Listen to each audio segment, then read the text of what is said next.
if there was opportunity of more than 1,000 of them to escape from where they are protecting the civilians, they should have done it. So it means that the Congolese government today is confirming that they are not able to protect the civilians because the people mandated to protect, they are running away and seeking asylum from other countries. Thank you for keeping it on UKWELI Media. That's UKWELI Times everywhere. That's on YouTube, Facebook, Instagram, and of course on X, formerly known as Twitter. My name is Bright Bashir. As always, people call me TR Bright, and I'm always here with On the Spot, every single time discussing issues that were of key importance in the region, outside the continent, or even in the country Rwanda, as where we are best. My name is Bright Bashir once again, and welcoming you on the spot this week. Still, my guest is always an amazing gentleman ready to share the wisdom of what was transpiring, because the week was hot. From the time we talked, it was after the election. Now we are talking about a new president, a new legislation. Are we yet to see a new executive or even a new judiciary? That is all coming up top of this story. But with me, welcome Innocent Haumujisha. Welcome to the show, Innocent. Thank you so much, Ati Bright. Yes. Thank you for inviting me to the show. Thank you very much. How's been your break? The break was fine. We had a lot of things over the break. We know we had the inauguration of His Excellency, the Republican President, Paul Kagame, which was actually a marvelous event. It was well organized, colorful activities, well organized event, where we had proper and organized military parade, military march outs, and which actually entertained the world, not only Rwandans, but the entire world, where people were happy to see our men and women in uniform marching all over. Interesting indeed. And of course, when we come back from the inauguration, we saw other things happen, like the visit from the UPDF Chief of Defense Forces, who also doubles as the first son of Uganda, General Kainerugaba Muhoozi, who had a meeting, amazing one, with General Mubarak Muganga. That one will also be talked about, but for now, we are yet to see the police of another country running and surrendering their arms to another country. Thank you, and thank you for keeping it UKWELI Times, UKWELI Media. Remember, if you haven't subscribed or even shared the links of what you've been learning from this amazing place, definitely this is the time to hit that subscription button, the like button, even the notification button, so that you can always get the update of the newest of what we have uploaded from On the Spot. This week, we look at the police in DRC. Are they part of a failing battle? Why did they run to Uganda? Innocent. Yeah, thank you so much. I think when you go back to the history of the fighting between M23 and FARDC, those are the Kinshasa forces, you find that every day they are failing. Every day they are failing because at least in every month they are at least losing a certain small part of the country. So now the freeing of police officers running away from their country with guns, police officers prepared to protect their nation, it's a big sign, it's a big indication that the government of Tshisekedi is failing.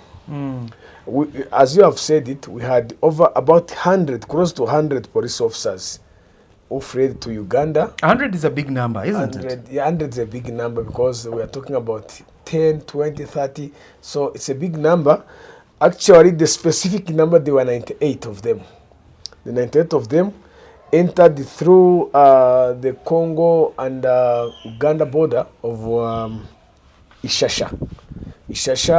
And that's in the western part of Uganda. That's the western part of Uganda, across the border with the RDC. And they also had 43 guns with ammunition. This was confirmed by the Uganda region UPDF spokesperson. This is Tabaro Chichoncho. Yes. Tabaro Chichoncho. Yeah. Confirmed these people had fled to their country.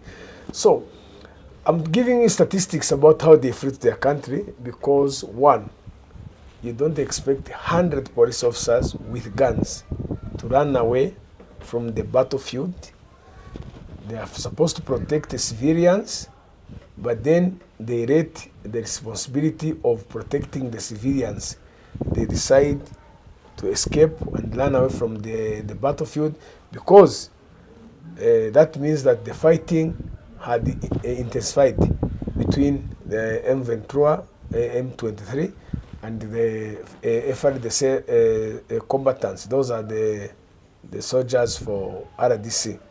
So my question there would be then, are we starting to see in Congo signs of a failing state? Number one, because if you have a national army and a national police, each of these forces are supposed to do a different job.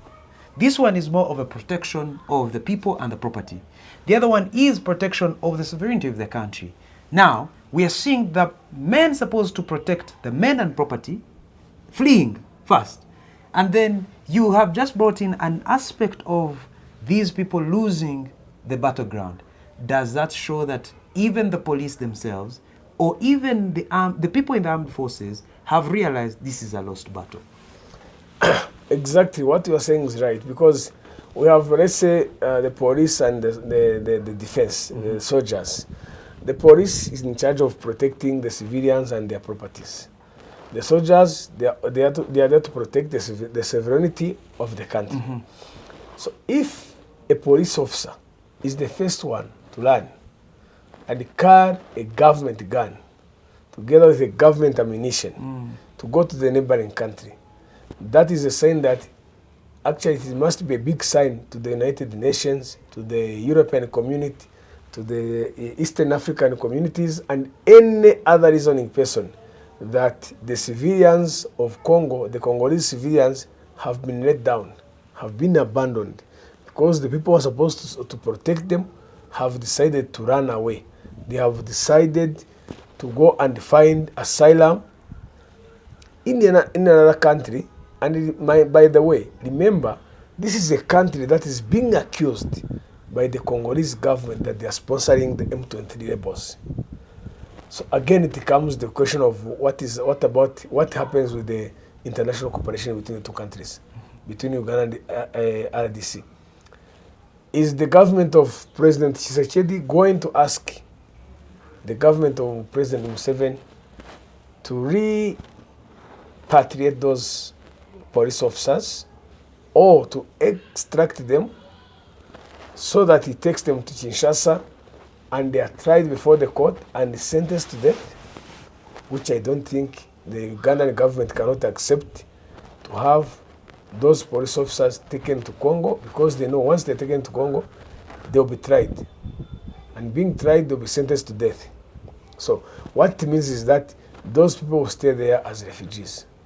Now, the big question will be, what if they stay there and decide to join Corneille Nangaa, who is a pure Congolese, who has been an electoral chairperson, who is running IFC. IFC is another movement that was formed in Nairobi. If they decide to join him, that will mean that the president of Congo, President Tshisekedi, is losing popularity, is losing manpower, and they are joining opposition. So your question will be answered from that angle, because they are now losing. He's now losing popularity. He's losing manpower. He's losing popularity, and then they are joining the opposition. Yes. What does this mean for the region itself?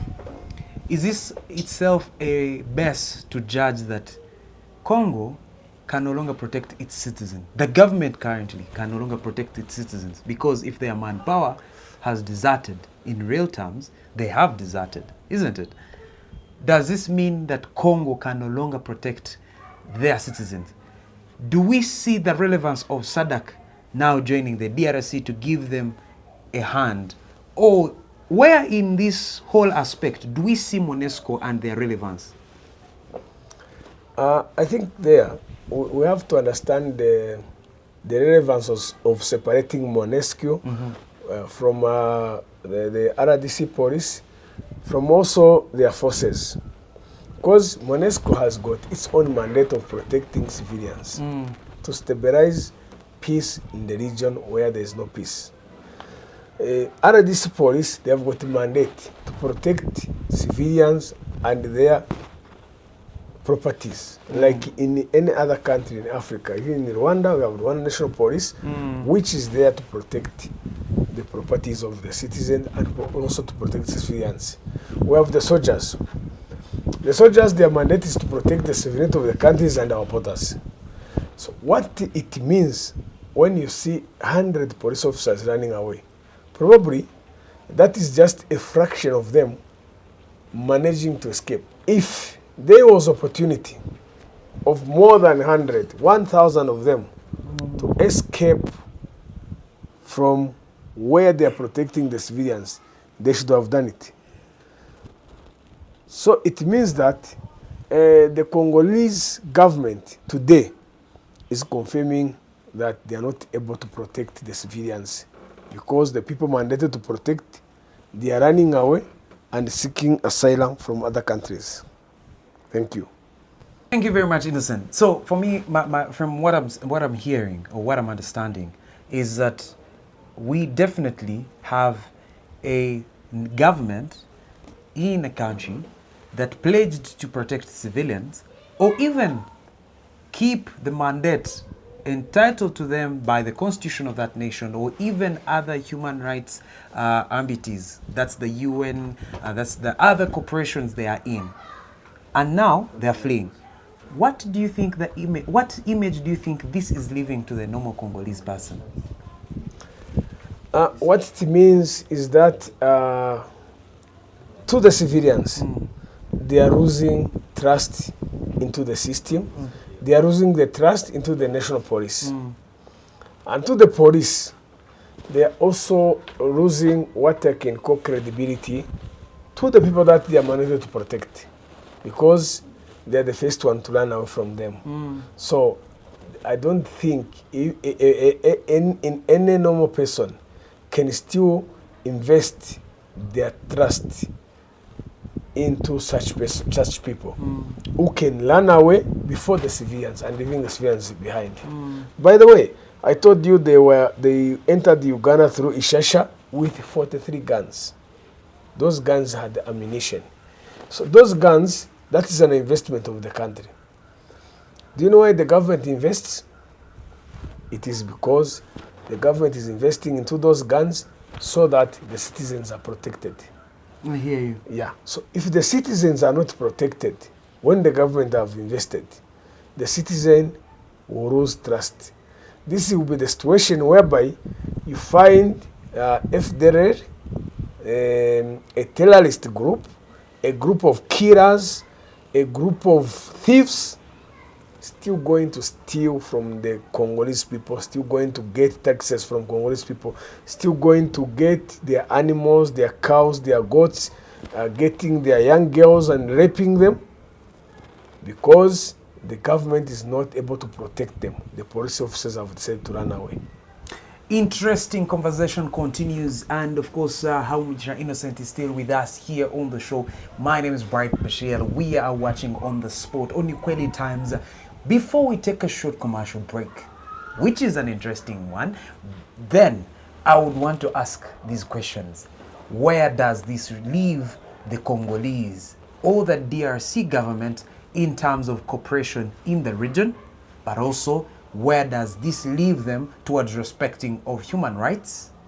Where does this leave them economically, or even thus being in an integration like the East African community?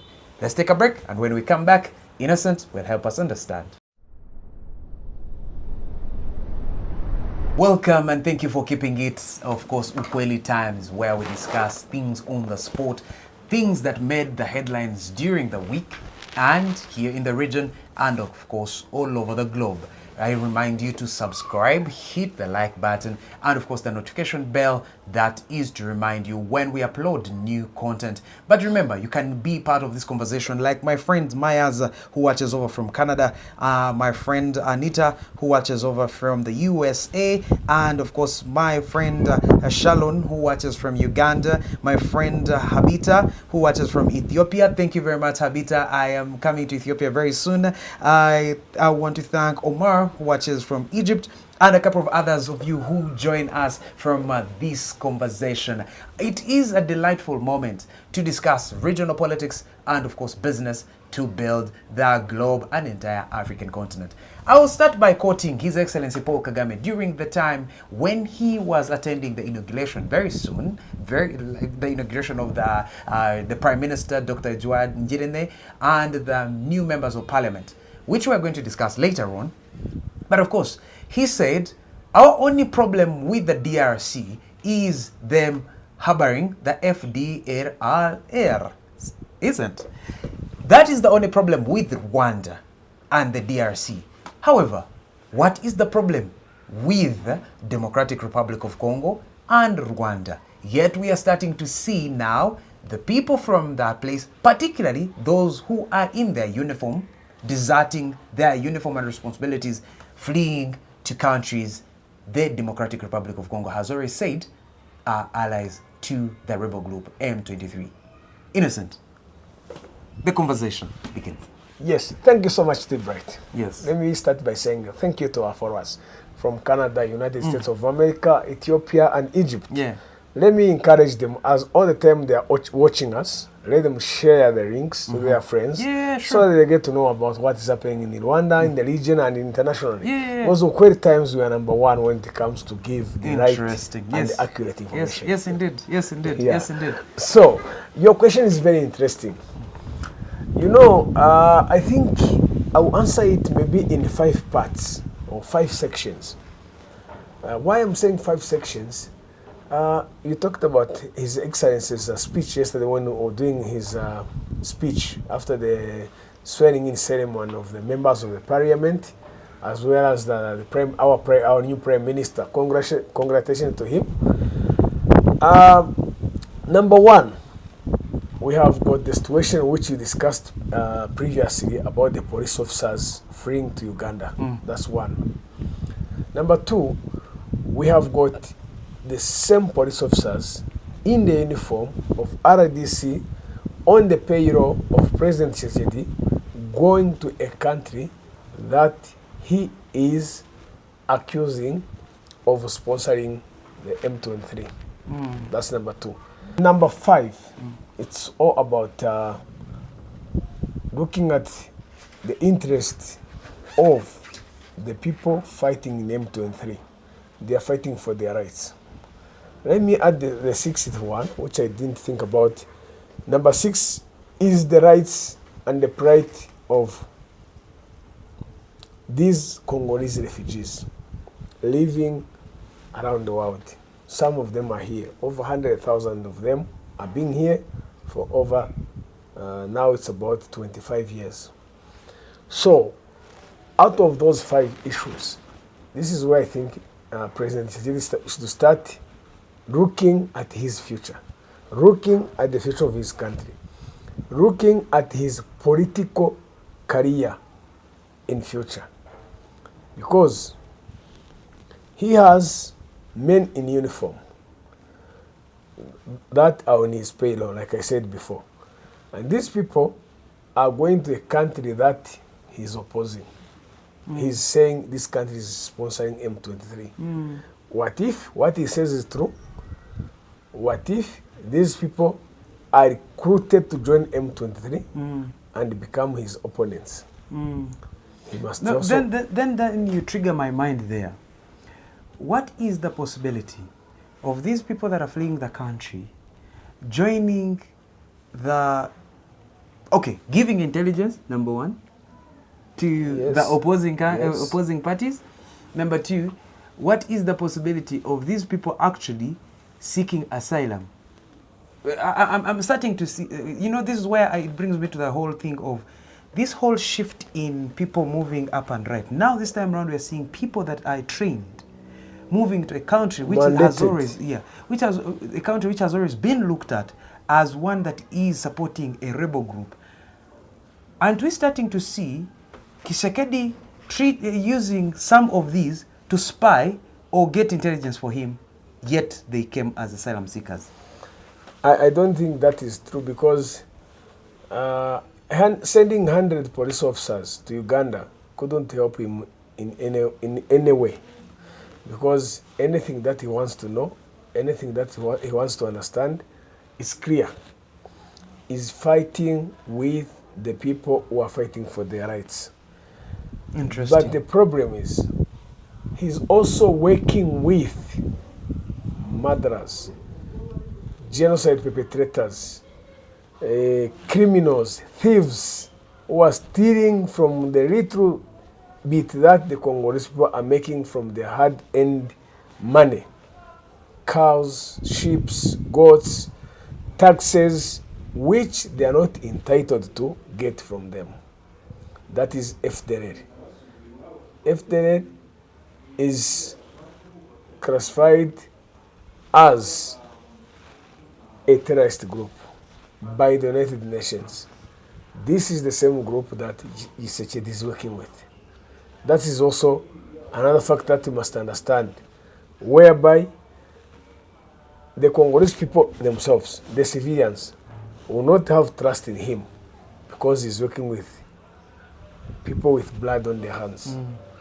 That's one. Number two, like you asked me, having police officers going to Uganda, it means that they have got trust in Uganda. That is where they are finding peace. That is where they are finding safety. But not forgetting that their commander-in-chief does not trust the Ugandan government, because he believes that the Ugandan government is the one behind the sponsorship of M23, which simply means that Museveni is the one behind the chaos. So, in the right sense, those police officers are not supposed to have gone to Uganda. So then that they brings should me... have opted for another option. So for them to go to Uganda, I think they had also to analyze, to say, if we go to Uganda, are they going to welcome us? Are they going to treat us in the right sense? Or they will think that we are spies? We are here for espionage. Espionage is a crime that is about a foreigner getting information from one country on behalf of his country. So I think before they could go there, they had to look at all those angles. And for them to go there, they were sure that once we go there, we will be received, and we are going to explain and show to the people receiving us the problem that we have. That is very interesting, though it leaves me with a conversation or a tricky question that I'm yet to ask Innocent as we are yet to conclude this whole issue. You mentioned something that is very key. The Tshisekedi government thinks Uganda, led by President Museveni, has been sponsoring, is part of the people sponsoring the M23, isn't it? Yes. And same aspect says President Kagame and the Rwanda government sponsors the M23.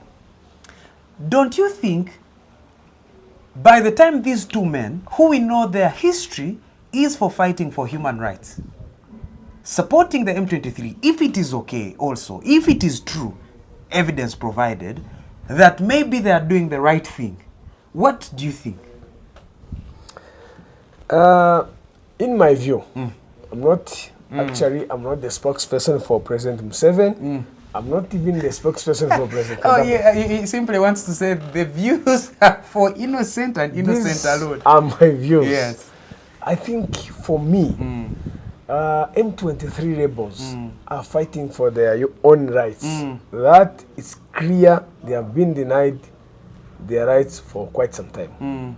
So I don't mind, I don't think it's a wrong way that President Kagame can take a responsibility of sponsoring M23. I don't think it is wrong for President Museveni to take the responsibility of sponsoring people, of helping people who are fighting for their rights. Because oftentimes they have been ignored, they have been denied justice.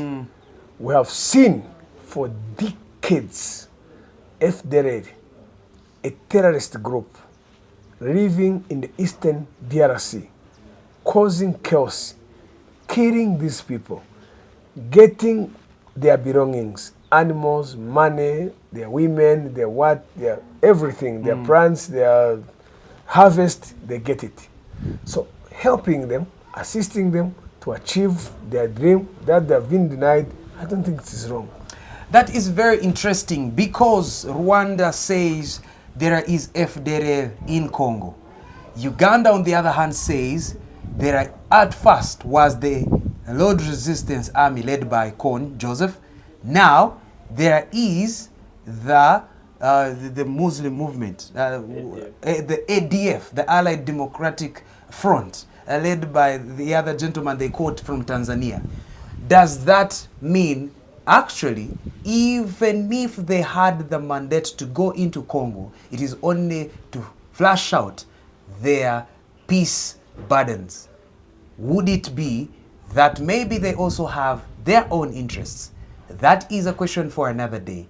But a question for today is Congo sure that Rwanda and Uganda are against their peace? Yet their people are fleeing to these nations and becoming a refugee burden to both these nations.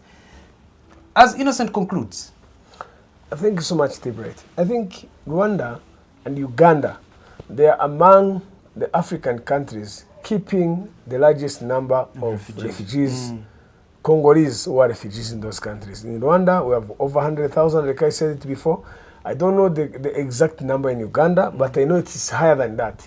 Because even though on the same day when we had the 100 police officers crossing into Uganda, we had about 2,500 civilians crossing. Along with the police. Along with the police. So, meaning that they were just adding to the existing numbers that have been there for decades. So, if Rwanda or Uganda, let me say if Rwanda and Uganda had the intention of destabilizing Congo, they cannot keep Congolese people and give them protection, give them safety, give them health, education, and all those other social facilities for them to live. So for them to accommodate the Congolese, they have lived here for over 30 years. So when they live here for 30 years, I don't think it is a joke. It's a burden to the Rwandan government to keep people for decades. They're giving them protection. They give them water, electricity, education. Like the mandate of the government. Actually, they are being taken care of the same way they do it for us, Rwandans. So if Rwanda was not happy with Congolese, the same way with Uganda, they can chase them back, say, go back to your country. Because we have seen these things happen before. Yes. The 1982, we saw Obote chase Rwandans to Rwanda, and then Rwanda chased the Rwandans out of Rwanda back to Uganda. Rwanda is like a glass full of water. When you put a drop, the water will spill out. That's what President Habyarimana said. That was a foolish president. So if the Rwandan government, the Ugandan government and Rwandan government had the intention of not loving DRC or destabilizing DRC, they are not going to accommodate even their citizens. Interesting. So accommodating them is a big indication that they have got no intention of destabilizing. That is very interesting. Interesting way to look at things. Mr. Innocent is a very wise man. Indeed, you must agree. And the reason to subscribe, hit the notification bell for the new content that comes on. Even like, subscribe, but also the main thing is you comment. My name is always Bright Bashir. You can call me Teacher Bright or TR Bright. Hawamujisha Innocent is always my guest, but he's starting to give me ideas on what we should discuss on the next episode.